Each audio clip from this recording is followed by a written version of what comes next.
Hello everyone, 71st BPSC का notification आ गया है। 2 जून से फॉर्म फिलिंग शुरू हो चुका है। आपके पास लगभग 28 दिन है जहां पे आप फॉर्म भर सकते हैं। इस दौरान प्लीज कोशिश करें कि आप अपने सारे डॉक्यूमेंट्स को एक नज़र ध्यान से देख लीजिए, यानी कि 10th 12th ग्रेजुएशन, आधार कार्ड और इसके साथ आपके जो बाकी प्रमाण पत्र हैं, जो आपके सर्टिफिकेट्स हैं, उसमें आपका नाम, आपके फादर का नाम, आपका डेट ऑफ बर्थ सब एक ही होना चाहिए।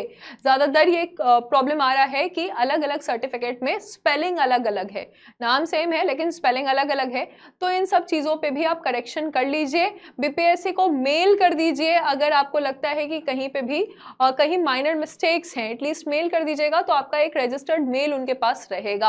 इसके अलावा आज की वीडियो में हम समझ लेते हैं तुरंत से कि कौन कौन से सर्टिफिकेट आपके पास होने ही चाहिए। एक और बात आ रही है कि ओटीआर को लेकर क्या समस्या हमारे सामने है।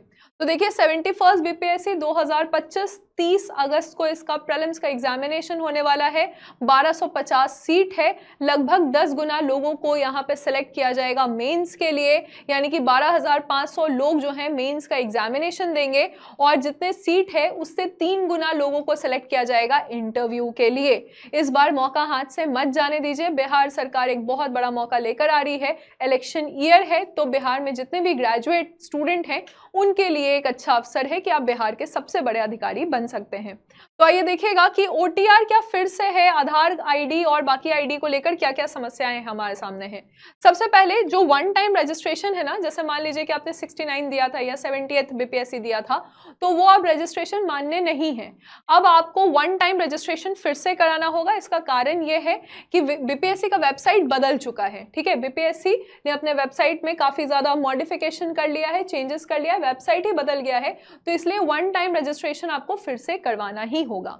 अब ज्यादातर प्रॉब्लम क्या आता है कि रेसिडेंशियल सर्टिफिकेट और ऐसे सर्टिफिकेट जैसे कि ईडब्ल्यूएस हो गया या एनसीएल सर्टिफिकेट हो गया, जो आपका इनकम आय प्रमाण पत्र है, इससे रिलेटेड। ठीक है, देखिए, रेसिडेंशियल सर्टिफिकेट यानी कि निवास प्रमाण पत्र हो गया या कास्ट हो गया, ये ना बार बार नहीं बनवाना पड़ेगा आपको। अब जैसे मेरे पास बिहार का निवास प्रमाण पत्र है कि मैं बिहार की निवासी हूँ, तो ऐसा थोड़ी कि हर साल मुझे उसको चेंज करवाना पड़ेगा या हर साल उसको अपडेट कराना होगा, वो एक ही बार बनता है। तो आप लोग पहले तो एक बार में अपना रेसिडेंशियल या निवास प्रमाण पत्र बना लीजिए, और जो विवाहित महिला है उनके जो पिताजी हैं, उनके जो फादर हैं, उनका जहां का निवास होगा वहां का ही बनेगा। इसका फायदा ये आपको मिलेगा कि जितनी भी महिलाएं हैं उनको 35% तक आरक्षण मिलता है। वो तभी मिलेगा अगर आपके पास बिहार का निवास प्रमाण पत्र है, और अगर आप किसी कैटेगरी के हैं, ओबीसी हैं, एससी हैं, एसटी हैं, तो भी आपको तभी आरक्षण का लाभ मिलेगा अगर आपके पास बिहार का निवास प्रमाण पत्र है। ये एक ही बार में बनेगा।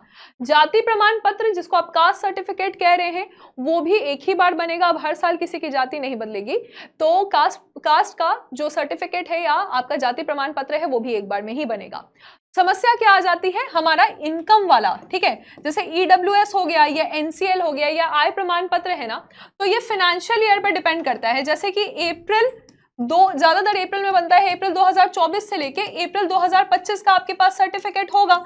लेकिन क्योंकि जून में नोटिफिकेशन आया है, तो अब आपको फिर से अप्रैल 2025 से लेकर, ठीक है, अप्रैल 2026 यानी वैलिड होना चाहिए। जो आपका प्रमाण पत्र है वो वैलिड होना चाहिए। जब आपका नोटिफिकेशन आया है तो उस समय उसकी वैलिडिटी होनी चाहिए। ऐसा नहीं है कि पुराना आपके पास है। ठीक है, तो इसको एक बार आपको नोटिफिकेशन देखना होगा कि बीपीएससी कब का मांगती है।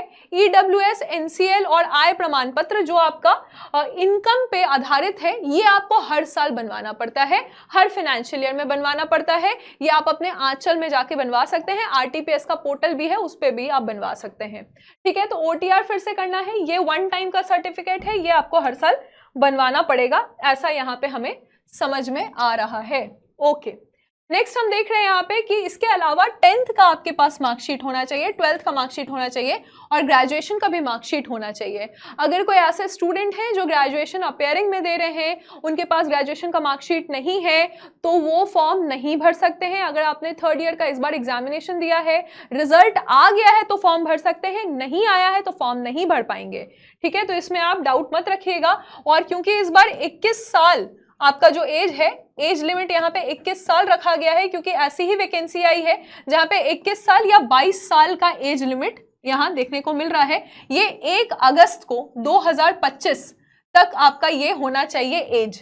अब आप बोलिएगा कि कौन से सर्टिफिकेट से एज वेरिफिकेशन होगा, तो ये 10th के सर्टिफिकेट से एज वेरिफिकेशन होगा, यानी कि 10th के मार्कशीट में जो आपका एज लिखा रहेगा वही बीपीएससी मानेगी। 1 अगस्त 2025 को अगर आप 21 साल के हैं तो आप फॉर्म भर सकते हैं, अदरवाइज आप फॉर्म यहां पर नहीं भर पाएंगे।